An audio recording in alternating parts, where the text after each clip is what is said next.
That night, an empire did not lose to walls. It lost to fear. If you had only one way to survive an invading army, would you fight the soldiers, or would you attack their sleep? And how did Sultan Mehmed II, conqueror of Constantinople, come within meters of death inside his own military camp? The year is 1462. An Ottoman army marches north across the Danube into Wallachia. Chroniclers disagree on the numbers. Some estimate 60,000. Others claim closer to 90,000. Janissaries, Sipahi cavalry, siege artillery that once shattered the walls of Constantinople. Against them stands a small principality with perhaps 15 to 30,000 men, and almost no fortresses strong enough to stop an empire. On paper, the result should be obvious, but war does not always follow paper. Because one June night, the Ottoman camp exploded into chaos. Thousands of tents are burning, horses screaming in the dark, steel striking steel, while soldiers struggled to tell friend from enemy. It was not a battle, it was a nightmare. If you enjoy stories where a small nation forces an empire to hesitate, consider subscribing. Because what happened in Wallachia that summer was not just war, it was the weaponization of fear. But to understand that night, we must first understand what Vlad did to his own country. To understand why that night happened, we have to step back 9 years. In 1453, Constantinople fell. For more than 1,000 years, the city had stood as the eastern shield of Christian Europe. Then Sultan Mehmed II arrived with artillery, powerful enough to shatter walls that had resisted armies for centuries. The Byzantine Empire collapsed, and the Ottoman state transformed almost overnight from a regional power into the dominant force of the Balkans. As the Byzantine historian Laonikos Chalkokondyles later wrote, the conquest of Constantinople opened the road for Ottoman expansion deeper into Europe. Mehmed II did not simply want victory. He wanted secure borders, stable frontiers, and obedient states along the Danube.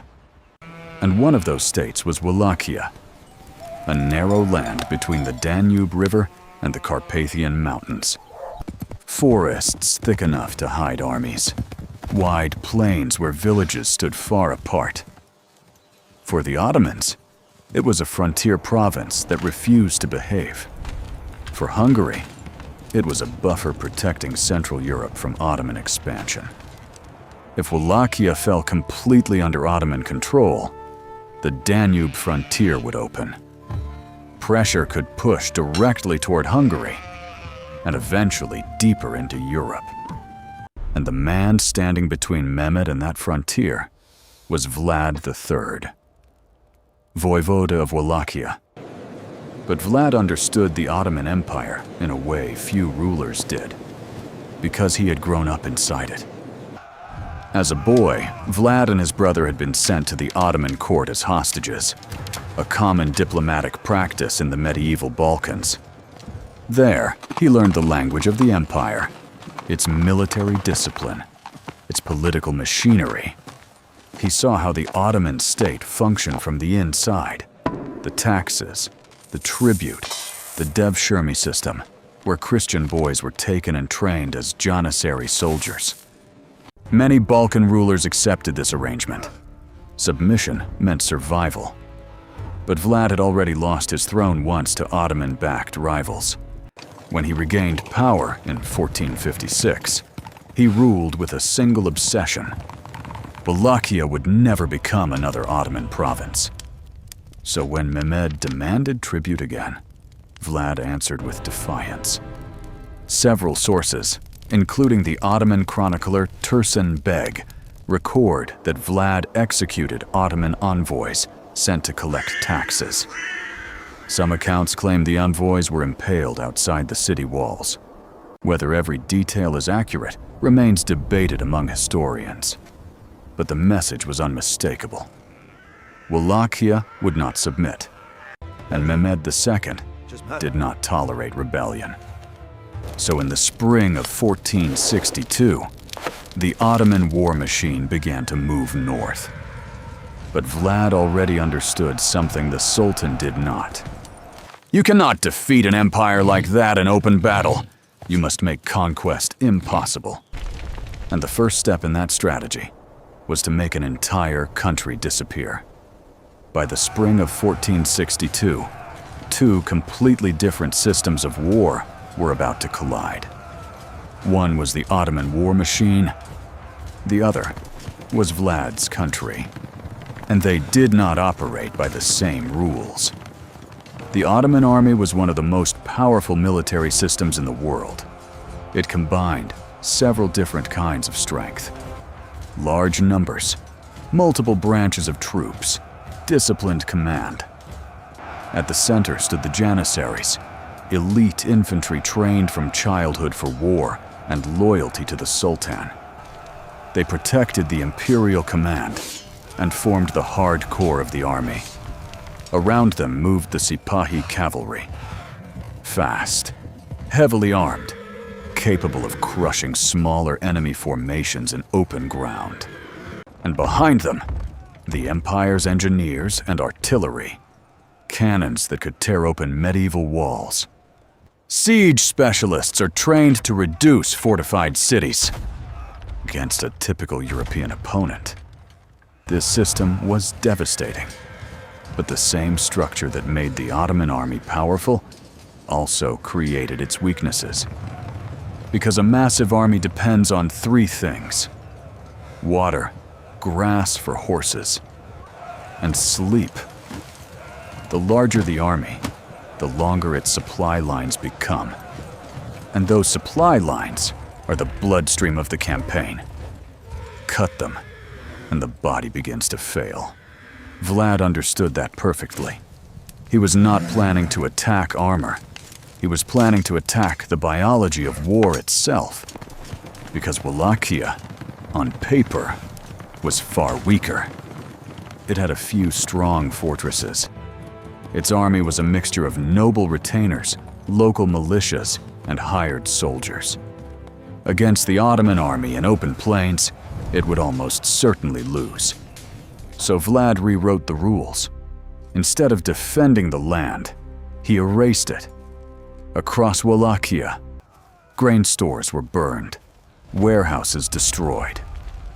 Livestock is driven into the forests or slaughtered. Wells were filled with debris or poisoned. Entire villages were evacuated. Families disappeared into the mountains and forests. What the Ottomans would find was a country with nothing left to conquer.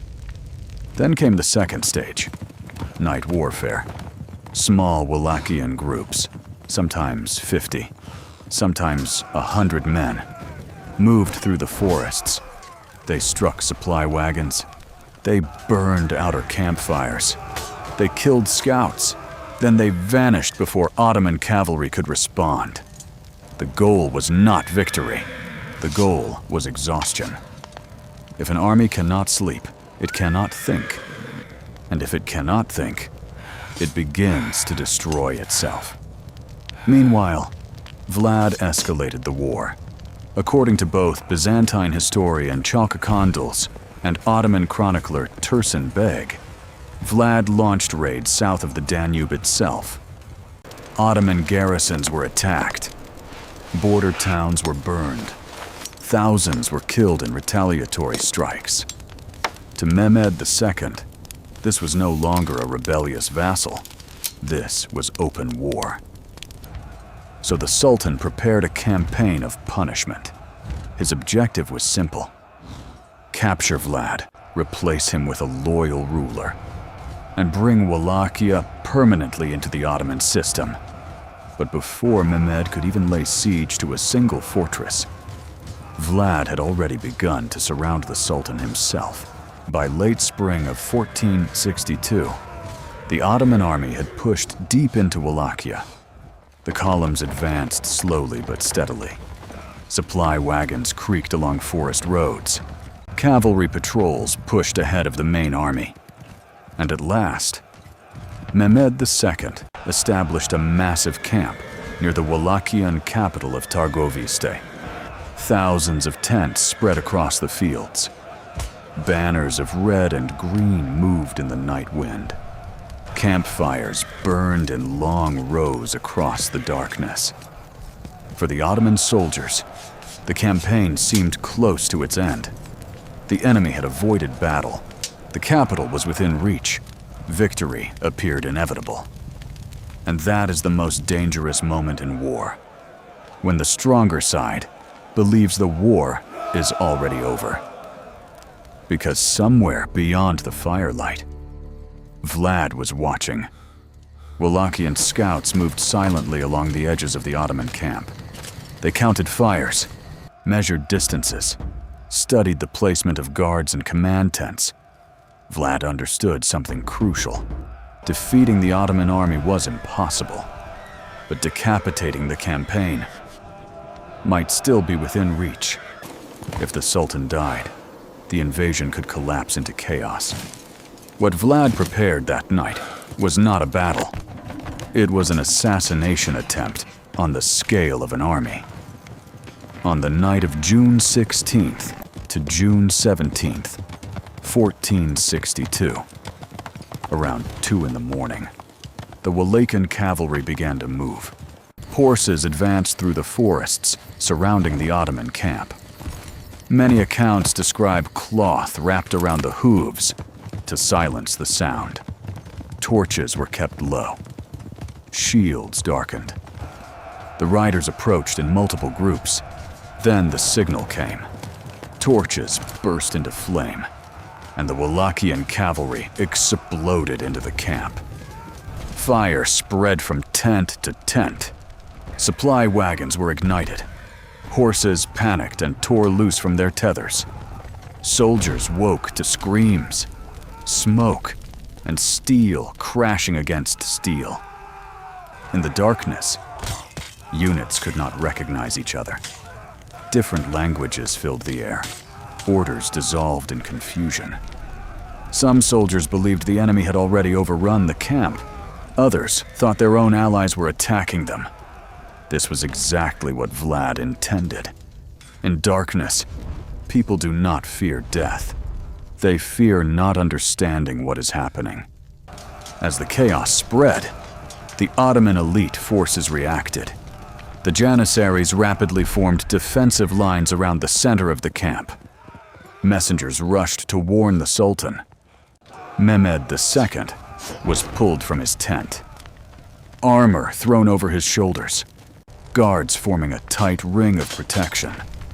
Meanwhile, Vlad and his strike force pushed toward the Imperial command area.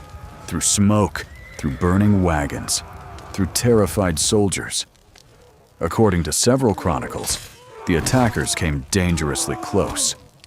Some estimates suggest the fighting reached within dozens of meters of the Sultan's position. For a brief moment, the fate of the campaign balanced on a single uncertainty. Had Vlad located the correct tent? Or had the Sultan already moved? In the confusion, the answer came too late. The Ottoman defenses stabilized. Janissaries held their ground, and the night began to fade. As the eastern sky slowly brightened, Vlad understood the moment was ending.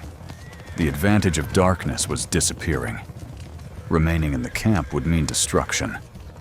So the Wallachian cavalry withdrew. As quickly as they had appeared, they vanished back into the forests. Behind them, the Ottoman camp smoldered. Sources disagree about the casualties. Some estimates suggest 5,000 to 15,000 Ottoman soldiers were killed during the night attack. Wallachian losses appear to have been far lower, but the exact numbers remain debated among historians. What mattered more than the numbers was the shock. Because when Mehmed II marched into Târgoviște shortly afterward, he would discover something Vlad had prepared long before the night attack. Something not meant to stop the Ottoman army, but to break its will to remain in Wallachia. When Mehmed's army reached Târgoviște, something immediately felt wrong. There was no siege, no defenders on the walls.